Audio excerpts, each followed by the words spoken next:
ஒரு ஏழை குடும்பத்துல அம்மாவும் மகளும் சாப்பிட்டுக்கிட்டு இருக்கப்போ சில ரவுடிங்க உள்ள புகுந்து அப்பாவை கொடூரமா அடிக்கிறாங்க.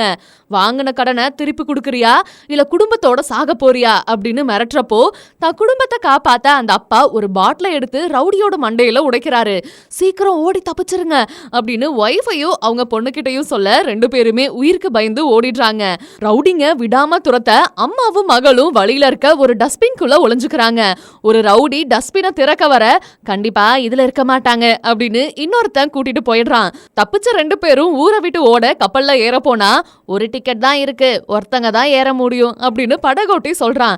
பின்னாடி ரவுடிங்க துரத்திட்டு வரோம் சத்த கேட்க என் பொண்ணை மட்டும் ஏத்திக்கோங்க அப்படின்னு கெஞ்சி பொண்ணோட கையில ஒரு மோதிரத்தை கொடுத்து கப்பல்ல ஏத்தி அனுப்பி வைக்கிறாங்க அம்மா. ரவுடிங்க அந்த அம்மாவை புடிச்சிடுறாங்க. அம்மா கண்டிப்பா வந்து நம்மள காப்பாத்துவாங்க அப்படின்னு நம்பி வேற ஊருக்கு போற அந்த சின்ன பொண்ணு வருஷங்கள் கடந்து பெரியவங்கள் ஆயிடுறாங்க. ஒரு ரெஸ்டாரண்ட்ல கிளீனரா வேலை பார்த்துக்கிட்டே தன்னோட அம்மா கண்டிப்பா நம்மள வந்து ஒரு நாள் கூட்டிட்டு போவாங்க அப்படின்ற நம்பிக்கையோட இருக்காங்க.